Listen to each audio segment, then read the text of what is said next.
Hi, I just wanted to share like a little short video because yesterday as I was doing my things I felt my right SI joint, lower back being uncomfortable, and then as I woke up this morning and got up, it was still kind of like not very nice. Yesterday I did some shopping. I was carrying more weight on one side than the other, so noticing that imbalance was causing me kind of pain, kind of discomfort.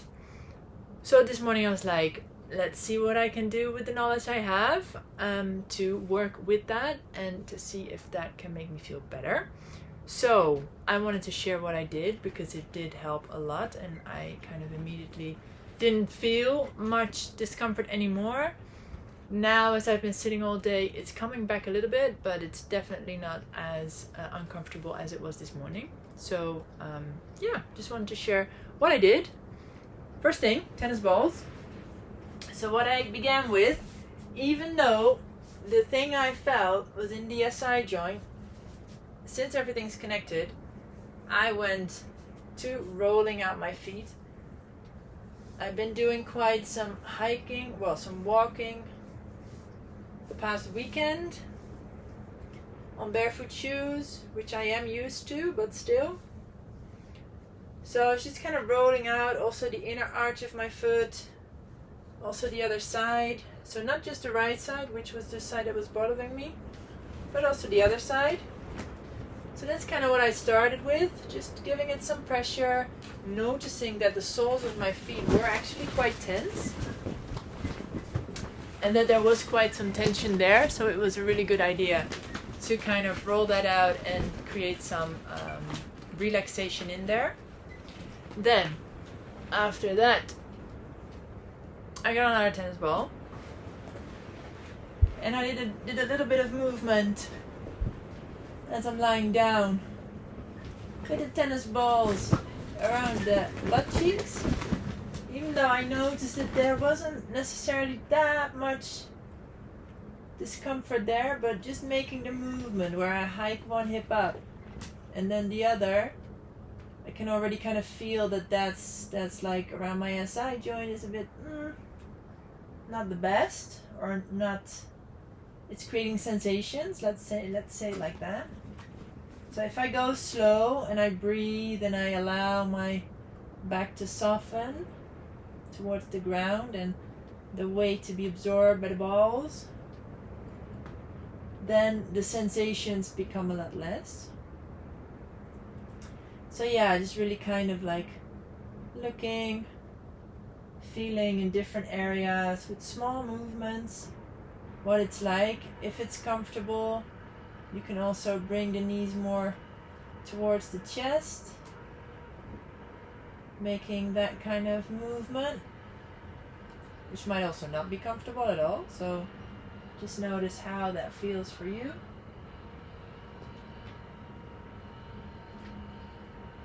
And then moving it up more around the lower back. Notice that I'm not pushing my knees in towards my chest. I'm just kind of holding them in place so they don't roll back. Otherwise it would be like more like that, which I don't want to do because then I create too much force in my lower back where the balls are. So the balls are together, and in the middle, the spine, the bony ridge of the spine is in between the two balls, and the balls are giving pressure alongside the spine. So it's just kind of looking around the lower back, between where the pelvis is and where the lower ribs are. So just kind of very gently rock from side to side, just to feel the pressure changing, breathing.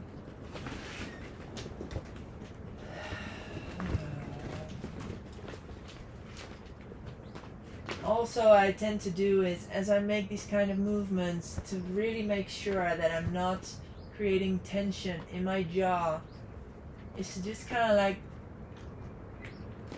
pretend that I'm chewing on something, but like, well, it's not even chewing, because chewing would like mean also side to side movement, but it's really like up and down movement of the jaw, just to keep it soft and relaxed, which can also maybe help to release the frown from your face, tension in the neck, tension in the shoulders. Like, just notice as the balls are creating pressure in some of the areas, like how the rest of your body responds. Because if, as I'm just lying down here with the balls around my spine and my lower back, and I'm just hunching my shoulders up like this and trying to relax my lower back, it's kind of like, yeah, but the relaxation you're creating in your lower back is now creating tension in your shoulders. So that's not helpful. Or in your jaw, in your face, or wherever else. Maybe even in your toes, because you're holding your feet in a funny way. You can't relax your feet. So just pay attention to what else is happening. If it's painful, don't do it. You can also be here, like for me, bringing the knees up, it's not painful. I don't feel any sensations that make me feel like, maybe this is not a good idea. So don't work through pain, please, ever. It's not a good idea. Then, as I did that, because I was working with the lower back, I know not everyone has a wheel like this, but you could also use a chair with a low backrest, or the couch even, like something to kind of be able to bend your spine over so that it can kind of open up.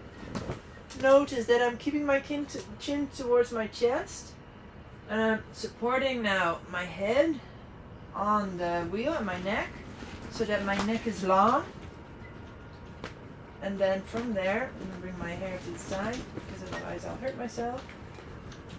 I can slowly roll back until I feel, with the weight in my feet without squeezing my butt,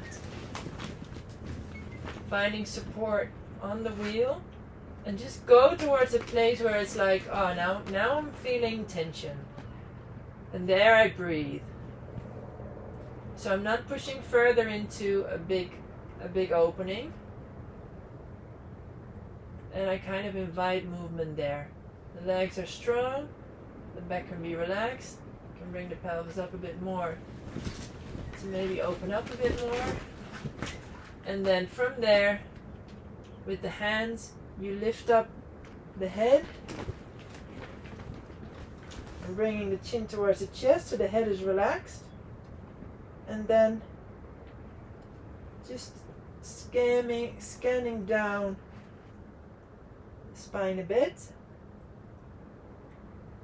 seeing if the pressure, like this morning when I was up between the shoulder blades, just relaxing into this, something shifted into place. It was like tuk. And then I went back, and then I repeated it, and I could go a little bit lower because before I couldn't, because it was just too much of a stretching sensation, which I don't feel now. Now it's all feeling good. And then around my mid-back, I had another click. And now I just feel like minor adjustments. And then coming out of that. So with a chair, you can kind of choose where the edge of the chair or where the edge of the couch kind of bends. So that is another thing I did. And then to kind of work on the integration of the pelvic area is like, if you would look at it, I think from this side it might be visible, in a movement where you first look at lifting the leg. So how are you lifting the leg? Are you lifting the leg where this happens? Lifting the leg where this happens? So like, what's happening in the pelvis? And can that be quiet without like holding it down so it doesn't get quiet? And then, so you place your foot. How are you placing your foot? Are you placing your foot hiking up the hip? Or is this just in its place, and can you just move your leg in the pelvis instead of moving the leg, because you're moving the pelvis, which is a whole different thing.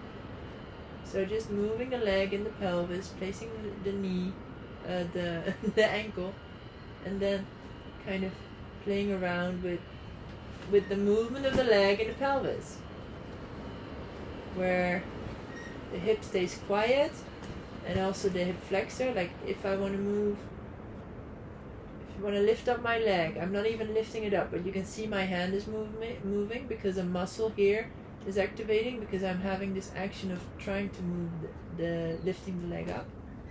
That also needs to stay quiet in both legs. As you lift this up obviously it activates. Then as you rest it here and you open up, then both these flexors can stay quiet.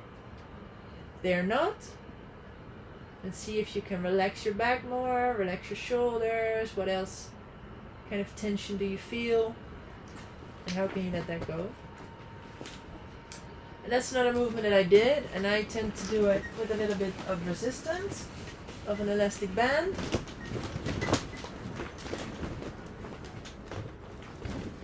Looking at, so I'm just moving the knee away from me, kind of rotating the leg in the pelvis, and my upper body stays relaxed in all that. So I did that on both sides, just to strengthen a little bit and stabilize the muscles in the butt, so that, and that stabilizes also the SI and the QLs, because in this movement the lower back doesn't have anything to do. It's just the muscles around here, the butt, that need to do this. And then the final thing was to just take a moment to put the legs upon my little wall and just allow the pelvis to sink down, to become heavy. Kind of like rotate the legs a bit by gentle movements. And just breathe here.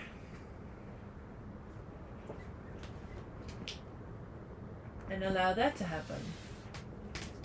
So those were the few movements that I did this morning that were really beneficial for the SI and lower back pain or discomfort that I was feeling. So I wanted to share that because maybe it'll help you too if you're experiencing it. If not, and it's something else that's bothering you, then feel free to reach out and we can have a chat to see if with my knowledge and my yoga therapy and stuff I can help you out towards less pain and feeling better, because that's what I do. If you liked it, give the video a like. If you think someone can benefit from it, feel free to share it. And yeah, keep an eye on the channel for other things that I share, and hope to see you soon.